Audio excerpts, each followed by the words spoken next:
সঙ্গে চাকরি করছে, প্রত্যেকদিন আমাদের মৃত্যুর সমান যন্ত্রণা, মানসিক যন্ত্রণা পাচ্ছে। এর জন্য দায়ী তারা আজকে বসে আছে।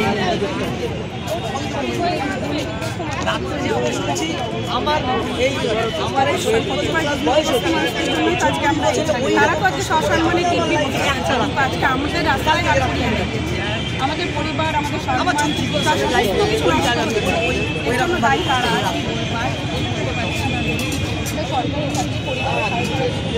যথেষ্ট 5 বছর চাকরি করার পর তখন আমাদের মৃত্যু ছাড়া আর কোনো পথ দেখতে পাচ্ছি না। আজকে আমাদের সন্তান, আজকে আমাদের হাজব্যান্ড, পরিবার সবাই আজকে সম্মানহানি হচ্ছে।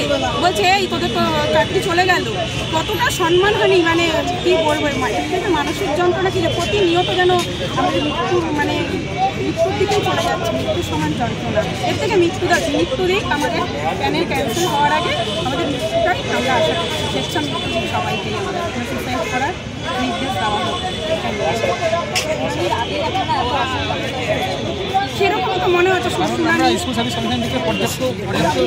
সেরকমই তো মনে হচ্ছে, যা আমাদের তথ্য পাচ্ছি কোনো তথ্য পাওয়া যাচ্ছে না। এসএসসি সেরকমভাবে কিছু বলছে না। যেখানে আমরা পরীক্ষা দিয়েছিলাম, আমাদের জন্য যারা দায়ী ছিল তারাই যদি কিছু না বলে, তাহলে আমাদের সবাই আশঙ্কা